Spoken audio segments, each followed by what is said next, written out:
Evening or good afternoon, depending on where you are in the world. Good morning, even. I'm in Ghana currently. It's 3 o'clock in the afternoon. Normally, I would be in Cape Town, South Africa, at 5 p.m., which is where my colleagues are at HUMA, the Institute for Humanities in Africa, at the University of Cape Town.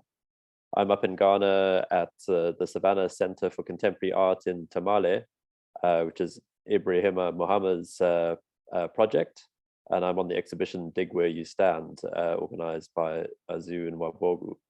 And our guest today is Ndongo Samba Sylla, who was recommended for this seminar by one of my colleagues, also Ibrahima Niang, based in Dakar, Senegal.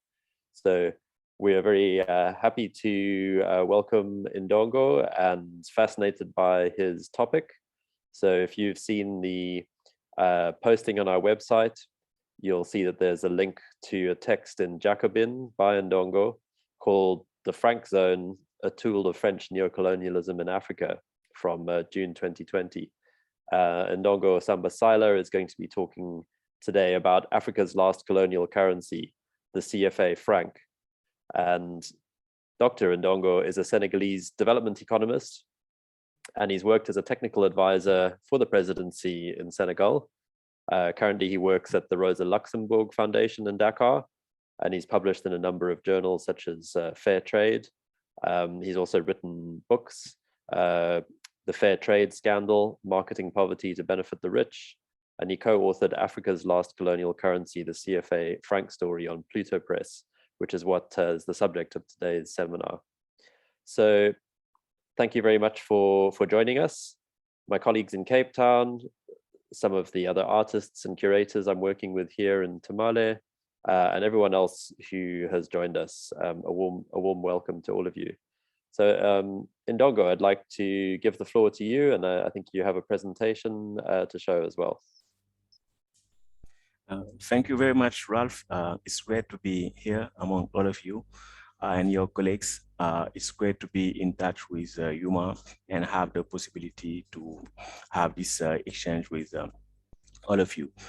As you said, my presentation will be about the CFA Franc, a topic on which we co-wrote a book. With your authorization, I will share my screen as I have quick PowerPoint presentation. Do you see my screen? Yes, and okay. If you try going to full screen, we'll see what that looks like. Perfect. Okay, thank you. So my presentation will be articulated in 4 parts. The first is the introduction. Part 1 is why the CFA franc as a colonial currency still exists.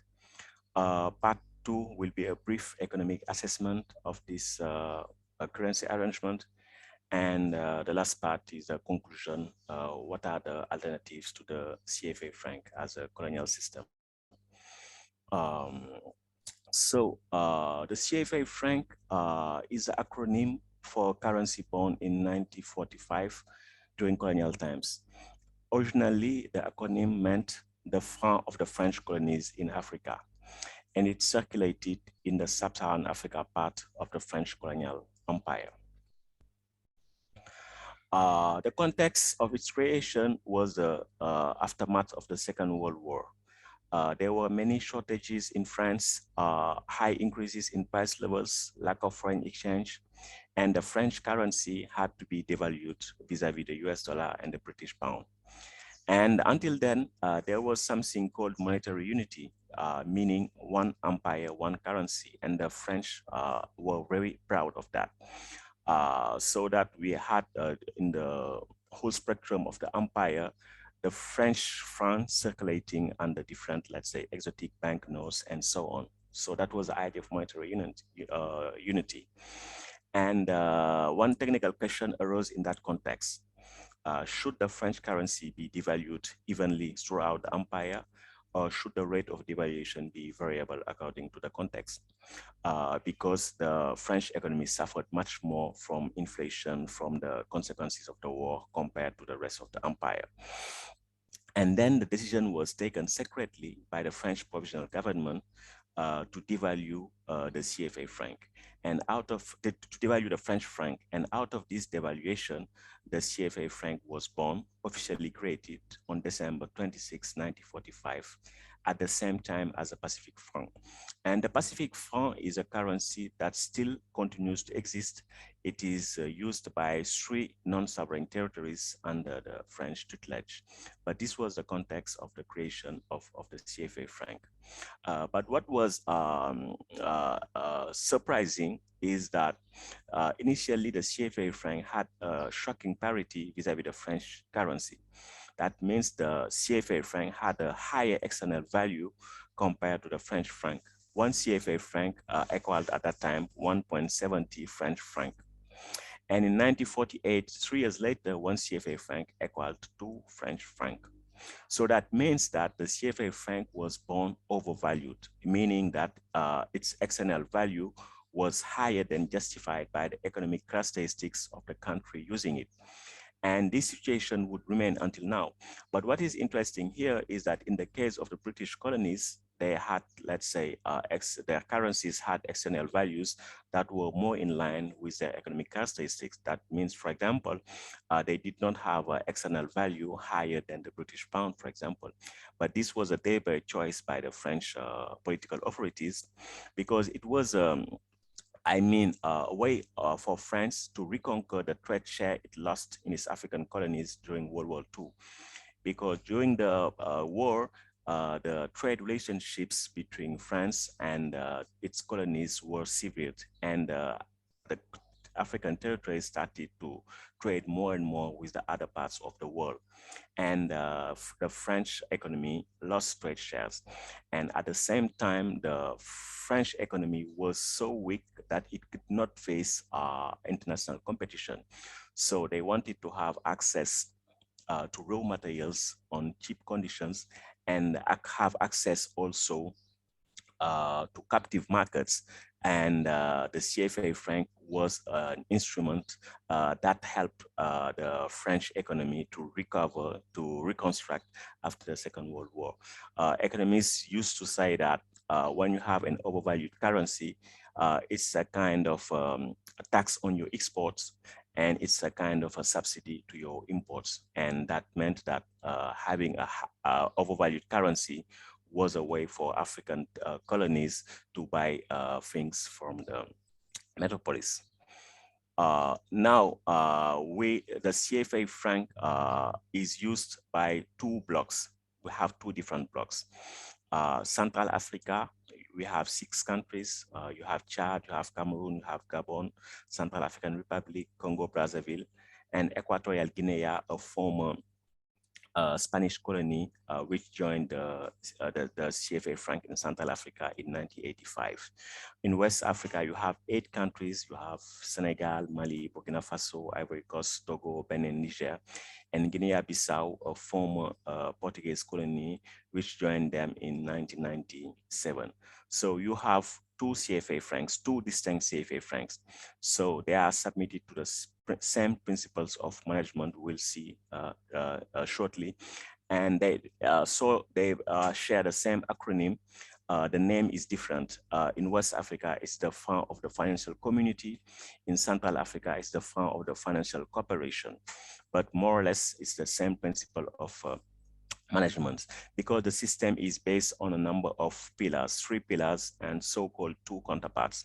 The first pillar is the fixed peg to the French currency. That means that the CFA franc is linked by a fixed relation. The value of the CFA franc is linked to a fixed relation with the French currency. So the French currency was the French franc until 1999, and since then it's the euro. The second pillar is the free transferability, meaning that the free movement of capitals and incomes between the CFA franc countries of the same monetary union, and between each of the 2 monetary unions and France. The third pillar is the so-called convertibility guarantee by the French Treasury. It's kind of a complicated concept, but it simply means that the French Treasury is ready to provide loans in the French currency to the two central banks, the one for West Africa and the ones for West Africa and Central Africa. And yeah, and there are some counterparts to this convertibility guarantee to the French Treasury loans. The first is that each central bank had to accumulate some part of its foreign exchange reserves in Paris in an account opened for them by the French Treasury. It's called operation accounts. After the independencies, it was 100% of the foreign exchange reserve that were to be held in Paris. It has been lowered to 50% recently since the mid-2000.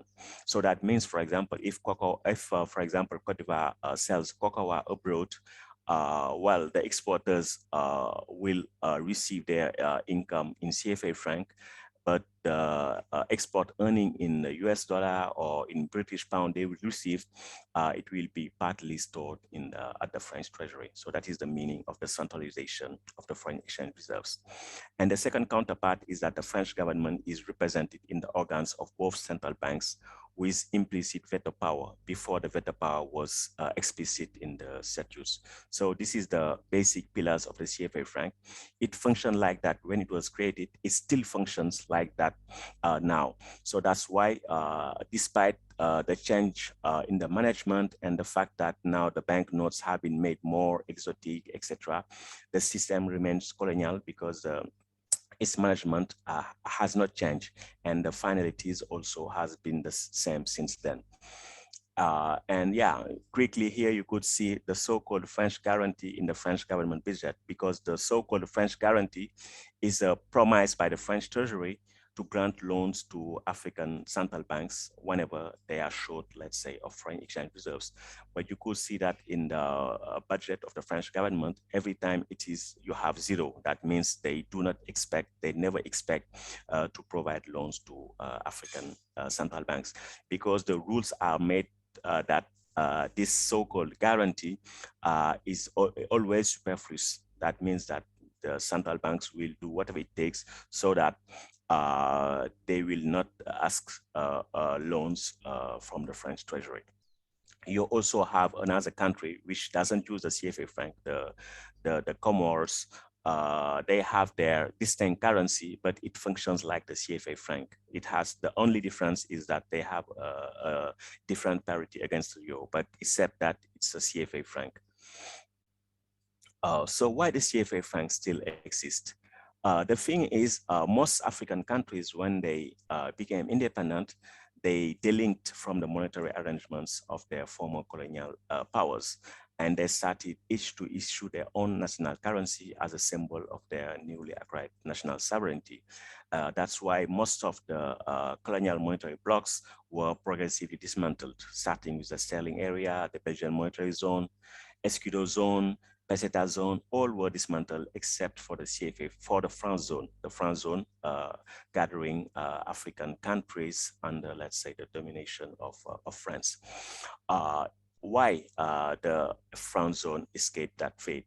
It's because the French government anticipated that decolonization was inevitable, and they had a deal with, let's say, African leaders at that time, saying that we are going to give you independence, but without a real handover of sovereign powers on sovereign domains. So France conditioned the accession to independence of its former colonies in sub-Saharan Africa to the signature of so-called cooperation agreements in domains like foreign trade, foreign affairs, external trade, currency management, defense, strategic raw materials, etc. So the deal was simply, I grant your territory its national independence, but I remain sovereign over all the domains above. That's how most Francophone countries south of the Sahara got their independence from France.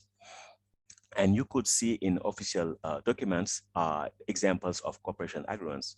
For example, the day of its proclamation of independence, the Gabonese authorities signed cooperation agreements where you could read, the Republic of Gabon commits to facilitating the storage of strategic materials and products to the benefits of the French armed forces, Should it become necessary for security reasons, it also pledges to limit or prohibit export to other countries. For the case of Congo, Chad, and Central African Republic, you could also read in the cooperation agreement they signed with France, the states of Equatorial Africa confirm their membership of the Monetary Union, of which they are members within the Franc zone. All the revenue and expenditure operations of the states of Equatorial Africa will be made via the transfer or purchase of foreign currency on the Paris foreign exchange market, meaning that whenever they have external income, for example, US dollar or Japanese yen, they have to convert it into the French currency, and that conversion has to be made in France at the Paris foreign exchange market. And they signed that to have their independence, so-called independence. And there was a very telling letter written at the time by Michel Debré, the French Prime Minister, to its Gabonese counterpart Léon in July 1960. And in that letter, he said, "We grant independence on the condition that the state, having gained its independence, endeavors to respect the cooperation agreements. The one does not go without the other." As most of the leaders were trained in France, and some of them even having seated as the French parliament as MPs, they accepted to sign these agreements. All of them except for Sékou Touré, who was a Ghanaian trade unionist and who also demanded the independence of Guinea, which he obtained through a referendum in 1958. Because in 1958, the French organized a referendum saying, do you want to be still part of the French Empire in the regime they called community, or do you want to have your independence? And all of them said, we want to be part of the community within the empire. Only Guinea said, no, we want independence. And it was under the leadership of Sékou Touré, who also managed to have, let's say, transparent elections in the sense that electoral frauds have been something, let's say, with a colonial history. And so Guinea had its independence 2 years before the other territories. But the thing is, Guinea had to pay dearly for its exit from the Franc zone, because in 1960, Guinea decided, following its independence, to exit the Franc zone. And the French retaliated with what they called Operation Persil. Operation Persil had many dimensions, including, let's say, destabilizing politically the regime of Sékou Touré. But there was also a dimension of economic sabotage. The French Secret Services printed false banknotes, counterfeit banknotes, and inundated the Ghanaian economy with them. And they said afterwards that this operation was a total success because they somehow managed to destroy the Ghanaian economy. In 1960, Mali exited the Franc zone, and its neighbors like Senegal, my country, and Cote d'Ivoire, to please France, they set up trade barriers against this landlocked country. And Mali would join the Franc zone again from 1967. In 1962, there was this Togolese leader, Sylvanus Olympio, trained at the London School of Economics, who was killed days before the launch of the Togolese national currency. And that currency would never see the light of the day, because those who did the coup, they said, we are happy with the CFA and we want to, let's say, to stay within the orbit of the French government. In 1987, there was the murder of Thomas Sankara, a revolutionary leader of Burkina Faso. His murder was not linked to the CFA Franc in particular, but it was linked more generally to its anti-imperialist, let's say, stance, and also his strong desire to emancipate, let's say, Francophone Africa from French neocolonialism. In 2011, France and its African allies, so Cote d'Ivoire, also Senegal, and other, let's say, West African countries using the CFA Franc, they organized an external and internal financial embargo against Cote d'Ivoire to put pressure on the regime of Laurent Gbagbo, because France sided with the opponent of Laurent Gbagbo, Alassane Ouattara, who is still the current president of Cote d'Ivoire. So they just shut down the financial system. They blocked financial operations with abroad, and they asked also the central bank and the French banks to stop any operation in this, all operations in this country, and the government even could not have access to its own accounts. And this was possible because the central bank is under the control of the French government.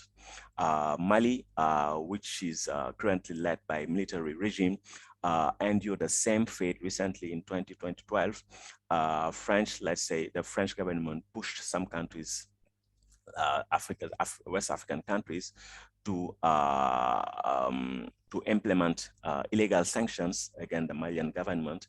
And one part of the sanction consisted in, let's say, divorcing the Malian government from its domestic financial system. That means the Malian government did not have access to its own accounts and to the domestic financial system. And this is possible if you do not have your own national currency. This is possible when you are in a monetary union. That means that when you don't have your own currency, you could face some, let's say, unprecedented forms of economic sabotage. Part two, a brief economic assessment. There had been a report published in the 1970s by the French Economic and Social Council. And in that report, you could see the logic of the benefit France is deriving from the existence of the CFA franc. The first advantage is that France could pay its imports from the Franc zone countries in its own currency. This is really an important advantage because this corresponds to what is generally called the exorbitant privilege, because generally when you issue the US dollar, the United States issue US dollar, they could buy everything in the world because they have this privilege of issuing this, let's say, global currency. And the French government had the same privilege within, let's say, the Franc zone, within the zone of constitute of countries using the CFA franc. And at that time, it was a significant advantage because the French currency was weak and was regularly devalued. So having this system allowed France to save its foreign currency and keep up its own exchange rate. That means, for example, the French economy did not need to hold the US dollars to buy cocoa, oil, etc. In the CFA franc using countries. So this was a significant advantage. It's less obvious with the euro.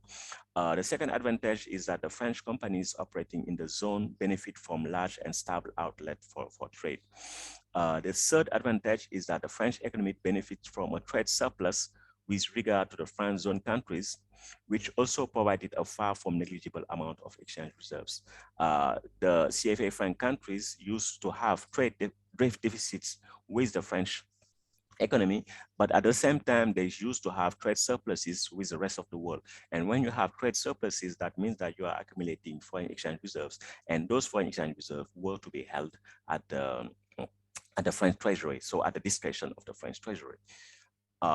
The fourth advantage is that the French companies have the guaranteed freedom to repatriate their revenue and capitals without any foreign exchange risk. By foreign exchange risk, we mean that, well, the parity of the CFA franc against the French currency will not change, will not be devalued. So there is no foreign exchange risk. And there's also no transfer risk, meaning that the system is made that whenever, let's say, French companies want to repatriate their incomes and their capitals, it is made possible by the fact that the foreign exchange will be always in enough quantity to allow for the repatriations of profits, dividends, and so on.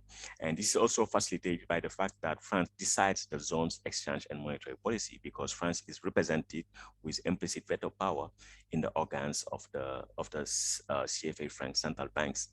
Last but not least, France enjoys a system of political control serving its own economic interests that doesn't cost it anything, since its supposed convertibility guarantee has rarely been put into effect.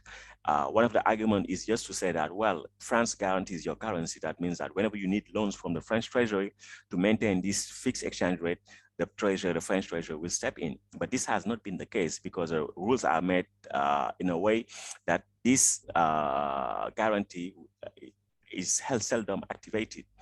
And so whenever the African central banks accumulate foreign exchange reserve at the French Treasury, they are given, let's say, interest because this is a deposit and they have to be remunerated. But the remuneration often had been negative in real terms. When we say negative in real terms, that means you could have, for example, a nominal interest rate of 2%, but the inflation rate is, for example, 5%. So that means in real terms, you have a negative interest rate of minus 3%. You see, and this has been the fate of the African foreign exchange reserves held at the French Treasury.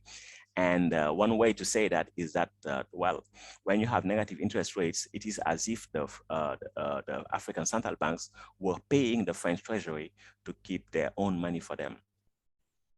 So these are the advantages for France. And now sometimes there are supposed benefit for CFA Franc countries to use a CFA Franc.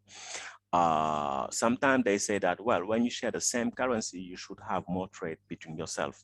But that is not the case. The trade within the African franc zone is just 10% of the external trade of its members. And the trade between Central African countries using the CFA franc averages 5% of their external trade, despite sharing the same currency for more than 75 years. Sometimes they say that, well, when you have a fixed exchange rate and you have a low level of inflation, that will attract investment, foreign investment, but that is not the case either. If you take the case of Ghana, which had its own national currency, floating national currency, no fixed peg. In 2019, Ghana alone had a stock of foreign direct investment higher than all the 8 countries using the CFA franc combined. And when we say stock of foreign direct investment, that means the cumulated net flows over the decades, let's say over the last 4 decades, Ghana itself had a higher stock of foreign direct investment compared to all the 8 countries using the CFA franc. Yeah, sometimes they also say that, well, you have lower inflation and exchange rate stability in the franc zone. Yes, that is true. They have a lower level of inflation in the CFA franc zone. If you take the case of my country, Senegal, in fact, since 1996, there is only one country which has performed better than us on average in terms of inflation, according to official figures. It's Japan.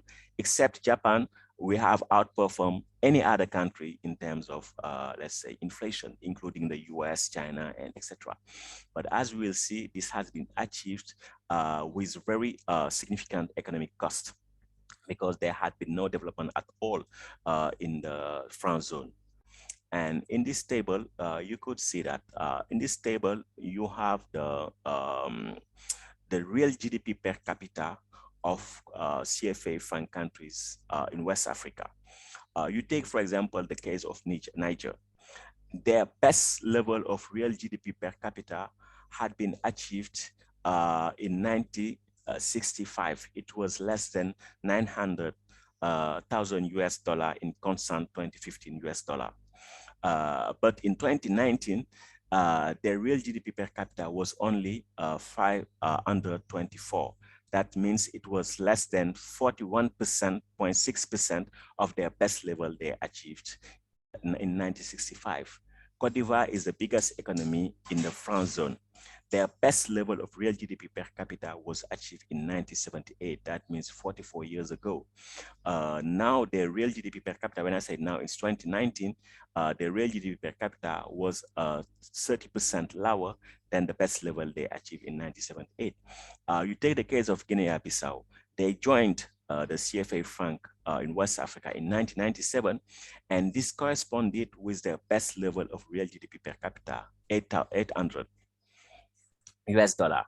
But in 2019, the real GDP per capita had declined by something like 19%, you see. So this has been the general pattern in the CFA franc countries. In the Central African countries using CFA franc is the same pattern. You could see, for example, that the real GDP per capita of Gabon is 50% lower than their best level they achieved in something like 1976, you see. So this has been the pattern in the CFA franc zone. That means that decline or stagnation over the long term. In conclusions, what are the alternatives to the CFA franc? Because there have been more and more protests against French monetary colonialism. Before this subject were a bit taboo, only some intellectuals ventured to talk about it, but now there has been a growing debate about this colonial currency, and the younger, let's say, people are saying that we want to get rid of this currency. And sometimes you could see, for example, in Dakar, France dégage. That means that France, yeah, you have to get out of Africa, etc. So there are more and more protests against, let's say, French neocolonialism in Francophone Africa. And to end this monetary status quo, you have 5 kinds of proposals. The first one is what I call symbol reformism. That means you change the name of the CFA franc, you have the banknotes and coins manufactured outside France because they are still manufactured by the Bank of France, and also reducing further the deposit rate of foreign exchange reserves at the French Treasury. That is the option championed by the current French president, Emmanuel Macron. In 2019, December 2019, he came to Cote d'Ivoire and said, we're gonna end the CFA franc, so we are going to change the name, etc. And mainstream press, they said, yeah, Macron killed the CFA franc, it's the end of the CFA franc. So he didn't end the CFA franc, all the mechanisms are still in place, there is no new name, etc. So this is symbolic reformism. Adaptive reformism means that, well, you have to adapt the CFA franc to a context where you see you need more flexibility. For example, the CFA franc should be more flexible. And one way also to reform is, instead of the French guaranteeing the CFA franc or managing the CFA franc, we should have a kind of a European form of management and European form of guarantee. And this has been championed by Dominique Strauss-Kahn, former French Minister of Finance, but also former International Monetary Fund Managing Director. But this is wishful thinking, obviously. The third option is what I call neoliberal abolitionism. That means replacing the CFA franc by a larger regional monetary union of the Eurozone type. For example, in West Africa, we have this project of a single currency for the whole region, the 15 countries of the Economic Community of West African States. But this project dates back from 1983, but it has been postponed a number of times because there is no political will. And the thing is that this project only mimics the Eurozone, and the Eurozone is a neoliberal construct. And it's, to me, it's not the alternative to the CFA franc. We could have a single currency that would be beneficial for African population and economies, but not mimicking a Eurozone type of economic integration. You have the fourth option, which I call the sovereign abolitionism with solidary national currencies. That means that each country of the CFA franc should have its own national currency, its own central bank, and there should be some mechanism of monetary cooperation between the different countries. For example, they could partially pool their foreign exchange reserves. They could have regional payment and settlement system that would allow them to trade in their own currencies and not use, let's say, the dollar or the euro to trade between themselves. And they could also have common food and energy policies.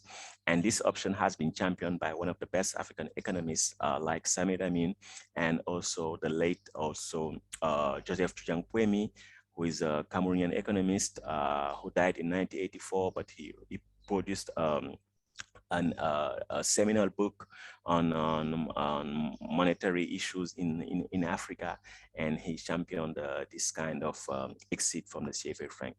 And last but not least, you have people who say that, well, the CFA franc could be replaced with Bitcoin.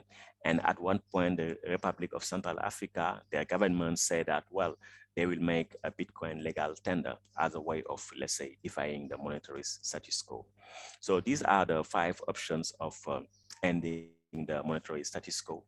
And you could see here the images of the books written by Samir Amin and also Joseph Tujang-Quemi, who wrote this book, Monnaie, Servitude et Liberté, La répression monétaire de l'Afrique, Money, Servitude, Money, Serfdom and Freedom, the monetary repression of Africa.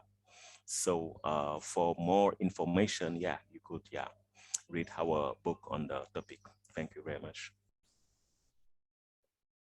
Thank you very much, Ndongo. That's great.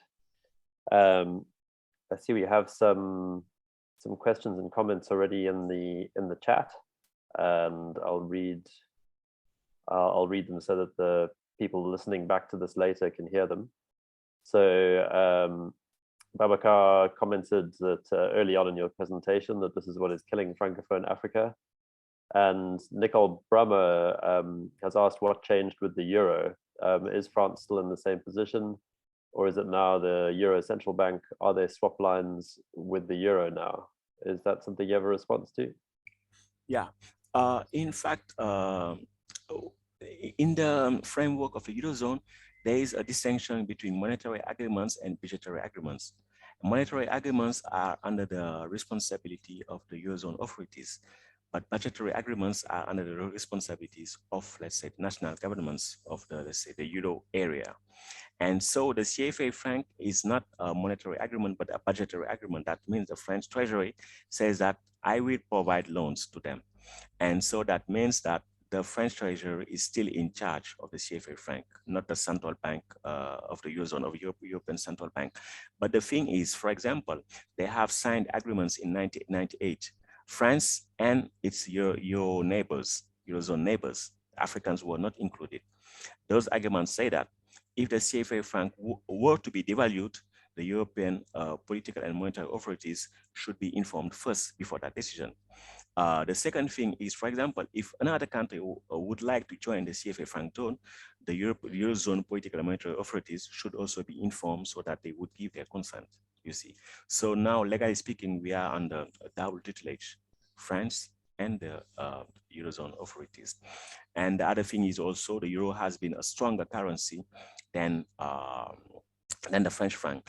And obviously this has handicapped, let's say, African exports. Thank you, Ndongo. And thanks, Nicole, for the question. I saw two, I'm going to come back to Sabelo's comment, but I saw two hands go up in quick succession. First, Babacar, you would like to unmute yourself? And if it's possible to turn on your video, great. Yes, thank you so much, Ralph, for giving me the floor. Thank you, Ndongo, for your brilliant presentation. You're absolutely right that change is coming from the bottom up. So in Senegal, you mentioned Franche Dégage, Aar Lu Ñu Bokk, and those kind of social movements. So change is not going to come from the leaders, but it's basically going to come from the grassroots level. I would love to ask a question between the link regarding the link between this neo-colonial currency and the idea of democracy in Africa. But I will ask one question regarding, because all of us here, we work within or in and out of the university.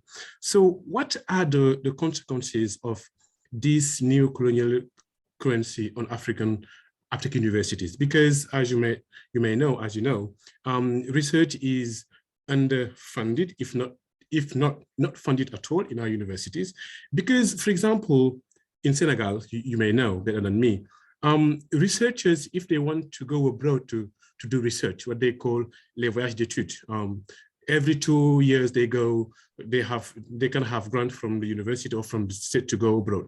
But I have heard, I'm not sure, but I have that they have to travel by Air France if they want to go abroad to do research, and mostly they are forced to go to Paris to do research. And so even within the university, we academics are undergoing this neo-colonial kind of enforcement of, even if you want to go to do research, you have to travel by Air France. So do you have a comment on that, on the link between this currency and the fact of universities being underfunded for research? Thank you.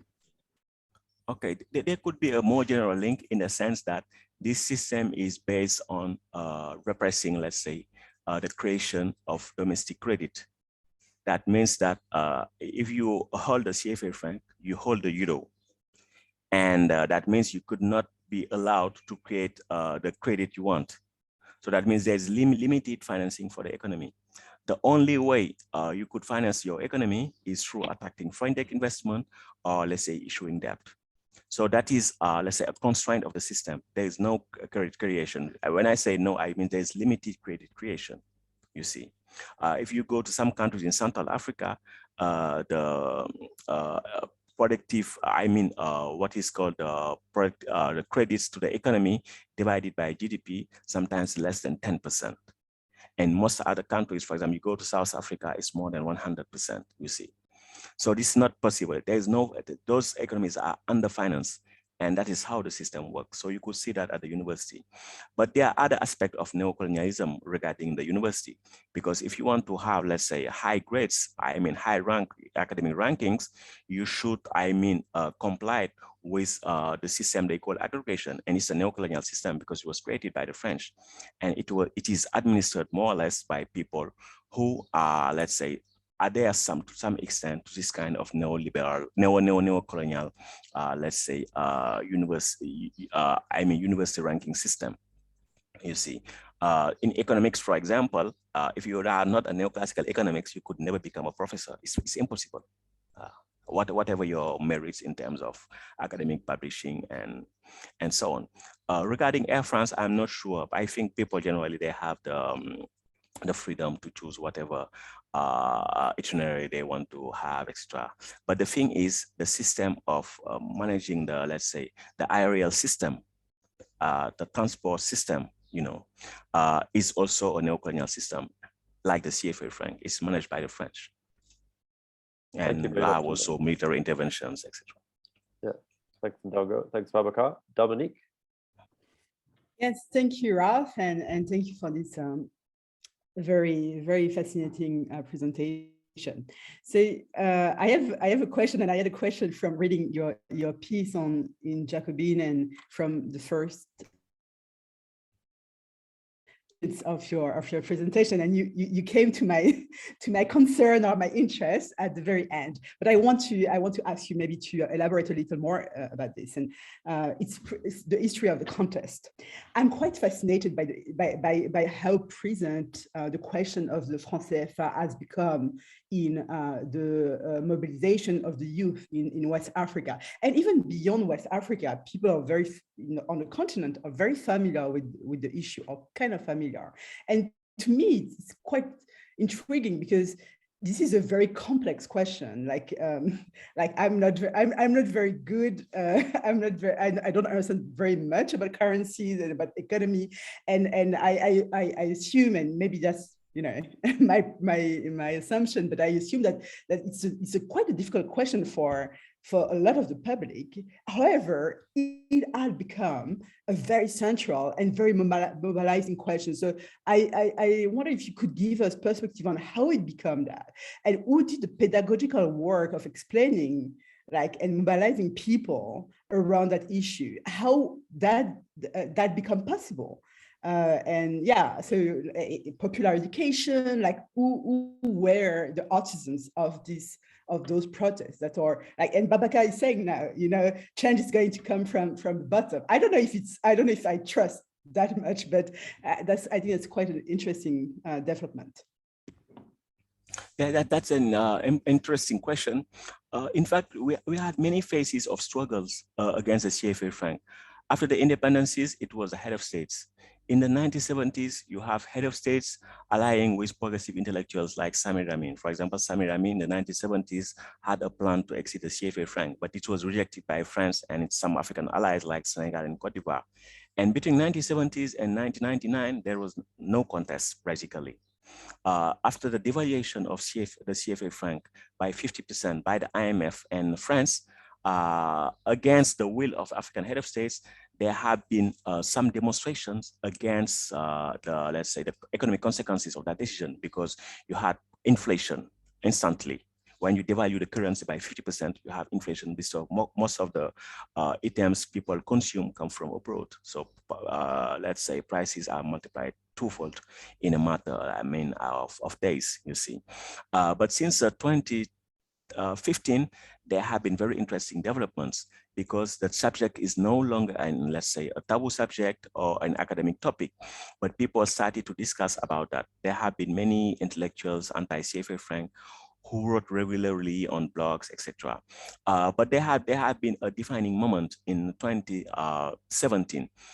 There was a Franco-Benin activist, Kemi Seba, who burned 5,000 CFA Franc banknote.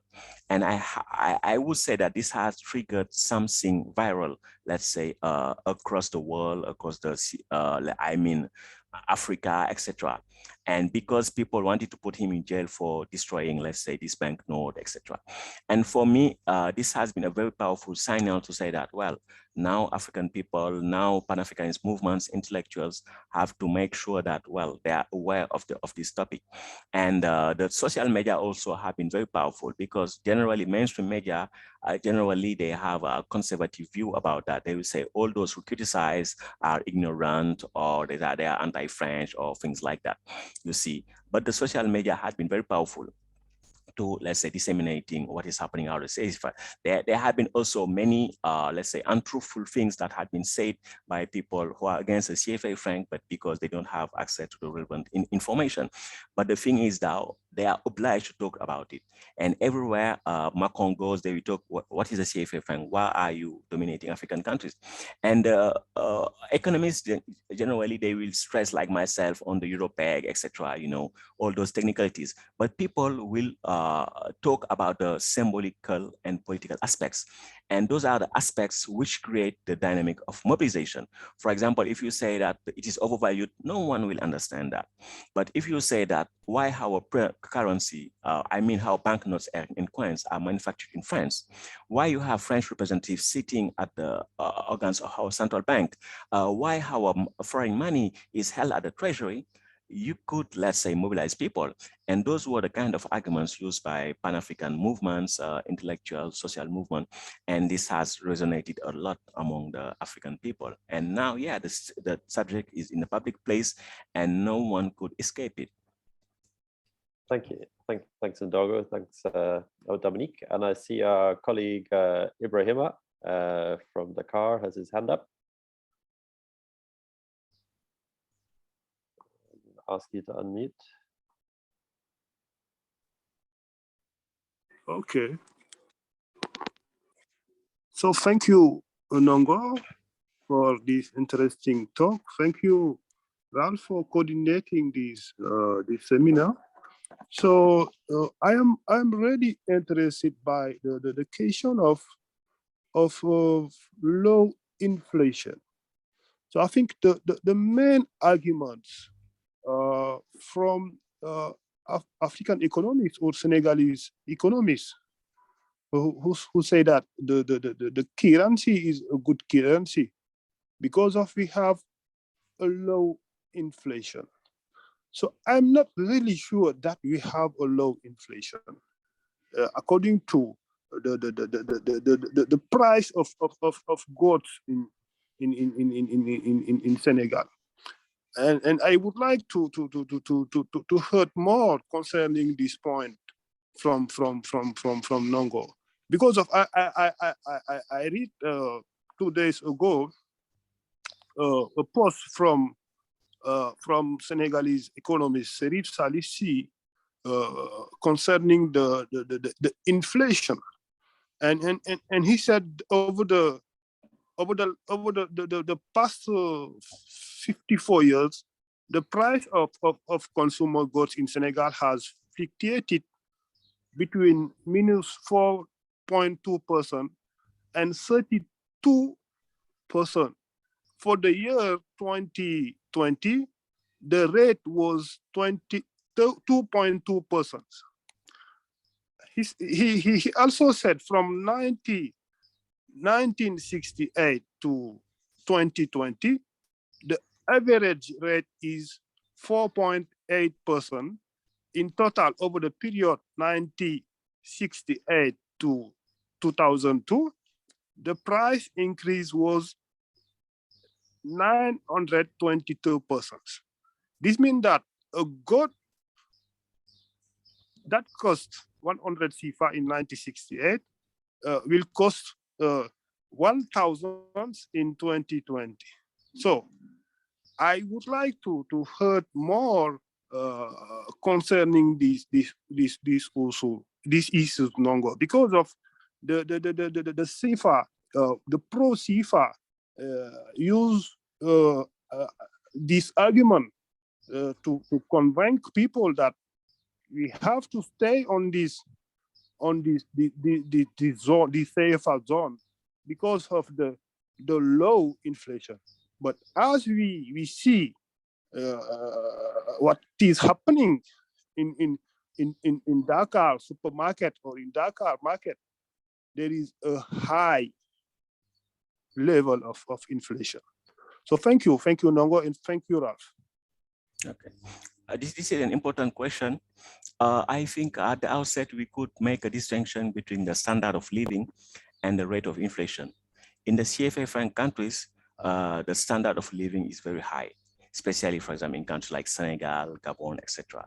And this is somehow linked to the legacy of colonialism, because the colonial system is a dual system where you have had high wages for example, the colonial administrators, and low and wages for the colonial subjects, etc. You see, and in the case of the CFA Franc zone, this gave a very particular economic structure when those countries are really poor, very poor, and basically they do not produce nothing. I mean, everything that is consumed is more or less imported, and so we have high level of living standards, and at the same time, the rate of inflation, as it is calculated, has been, let's say, lower than for most African countries, where the living standards are lower.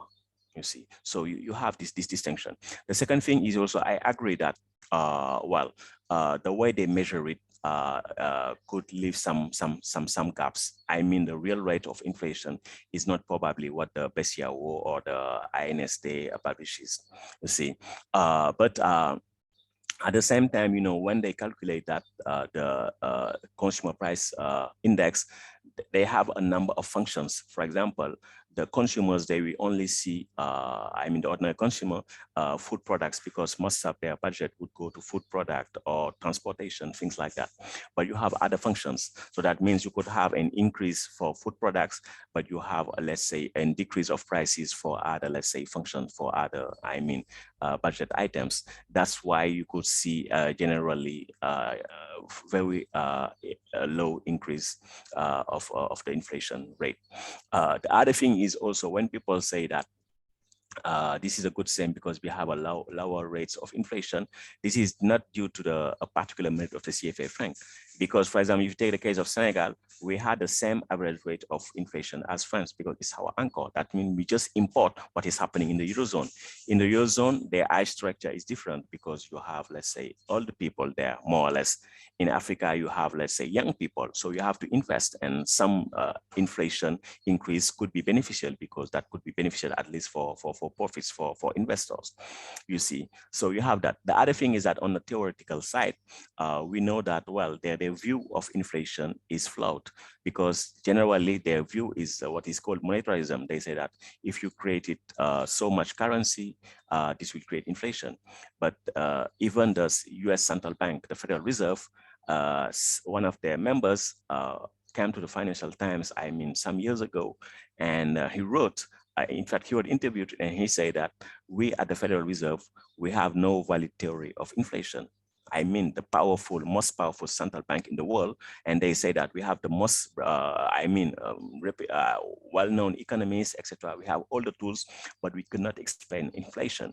And you see central, let's say, central banks of the CFA Franc zone who are using a software that dates back to the 19th century, the gold standard, and they say they know something about inflation. They know nothing about inflation because what we see, empirically speaking, is that, for example, in the West, why inflation declined? Because, let's say, the wages declined. So if you want inflation to decline, you have to make sure that wage decline. The other way also, the other element that is interesting to understand inflation, to explain it, is the inflation you import. For example, now with what is happening, you have global inflation, and most of that inflation is imported because you have a general rises in food, fuel products, transportation costs, etc. So those are the two channels: the imported inflation through the exchange rate, and also lowering wages. But in the CFA franc, you have low-level inflation because this is imported to some extent because you are anchored to the Eurozone. And the other thing is that we have allowed the wages to decline over the long term, as I showed you in the table in my presentation. Thank you, Ndongo. I'm going to come back to just pick out a couple of things that Sabelo said in the chat. So he was responding to your list of possible solutions or responses to the CFA franc, and he asks about the implications for African unity. What are the implications of this for a United States of Africa dream as envisioned by the OAU or AU? So I think that was in response to your point about one of the possible solutions of creating a joint monetary zone in Africa. Yeah, this is the old Pan-Africanist dream of having a united Africa with a single continental currency. I am not opposed to that. I wish we could have a single currency. But what people have to understand is that the currency is an instrument for a state. So that means that if you want to have a continental currency, you should have before that a federal state. Otherwise, it won't be functional. For me, the worst arrangement is those where you have a single currency shared by individual nation states without this currency being backed by the power of a federal state and a federal treasury.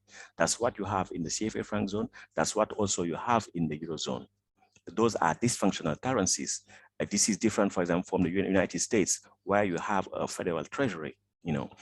But here, the thing is, African governments are not willing, let's say, to sacrifice their national sovereignty for something, let's say, superior for the common Pan-Africanist good.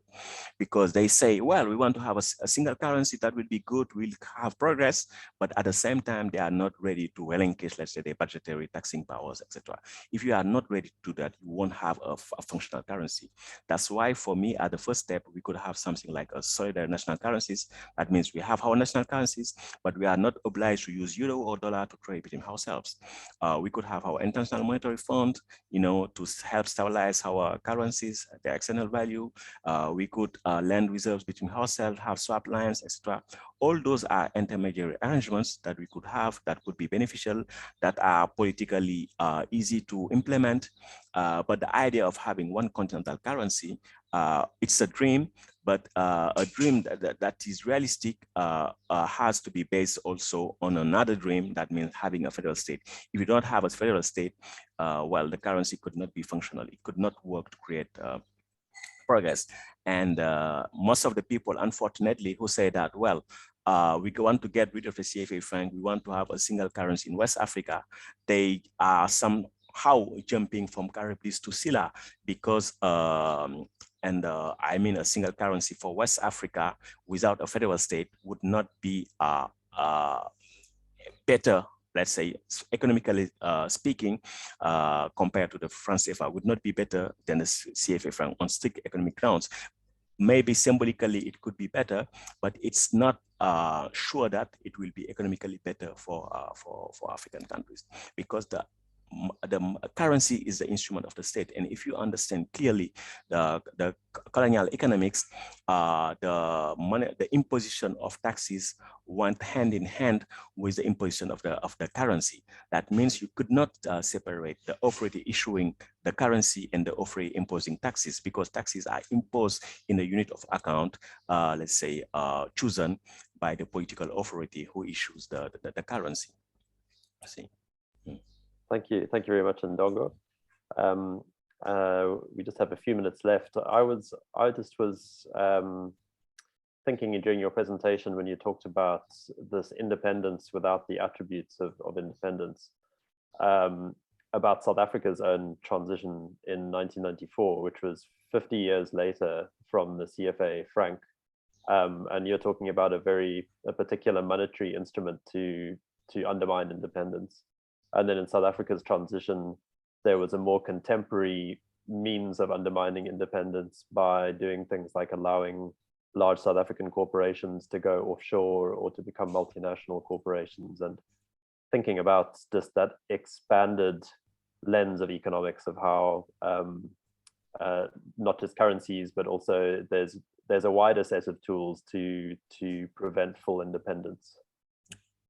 That's true. That's true. In fact, it's really difficult to find any African country that is monetary sovereign. Very difficult, because if you want to be a monetary sovereign, it's not just having your own currency. If monetary sovereignty meant only having your national currency, well, all countries would be sovereign except the CFA franc countries. But that's not enough. One of the main criteria for being, let's say, considered as monetary sovereign is to try to avoid issuing debt in foreign currency. The South Africa, transition from the apartheid regime had been impaired by a number of things, including odious debts, odious debts. And the thing is that this economic system, South African economic system, for this is my personal view, it could be challenged, has been parametered to benefit, the ruling classes, the 1% South African people, but not for the whole people, because this is a country which had the might, which had resources to create prosperity for the majority. It's a country which could be monetarily sovereign, because if you look at the debt of South Africa is majority held in rand. That means that this is a country that could be monetarily sovereign and create, prosperity for the majority. But this is a political choice made to benefit the few in the case of South Africa. In other countries, you have many more challenges, but in South Africa, for me, there's a clear choice to benefit the few. And that's why you could see for a country which issues debt in rand, you could have sometimes, let's say, for sovereign bonds, yields of 10%. How could you allow yield of 10%? This is not something imposed by the markets, because South Africa could be sovereign and determine its own interest rate. But this has been a political choice to integrate into financial globalization and to benefit the few. So in the case of most African countries, we don't have economic and monetary sovereignty. But the good thing to know is that, well, if you want to create prosperity, sustainable prosperity for our people in Africa, we have to have control over economic resources. That means, for example, natural resources, the export from natural resources. We have to have control of that. We have to control the domestic financial system. If we do not control those two aspects, you have no economic and monetary sovereignty. And the other thing is also there should be increased centralization of investment. That means that, well, when I say centralized system, I am not thinking in terms of statist system. I would rather think about, democratic popular systems where the investment strategies would be defined by people and allocated according to people's needs. But this is something really needed. If there is no control over economic resources and export earnings, no control over the financial system, domestic financial system, and no centralization of investment, this will just be underdevelopment. That means benefit for the few and sufferings for the majority. Thank you very much for that, Ndongo. I'm going to wrap up the seminar, and I do see one question from Ibrahima, but Ibrahima, thanks again for introducing Ndongo to me for the seminar, and I know that you can ask him this question too. So in the interests of closing this after just over an hour, and also to allow me to go back and continue setting up my sculpture at the SCCA nearby, I'm going to wrap this up. Thank you very much, Ndongo. Thank you, Huma, for hosting this seminar. This has been an Attire seminar hosted at the Institute for Humanities in Africa at the University of Cape Town. I'll be back there myself in a few days' time. Thanks once again for spending this time with us and sharing your knowledge, Ndongo. Thank you very much to you, Yuma, and all the colleagues for this invitation. It was great to be here. Thank you.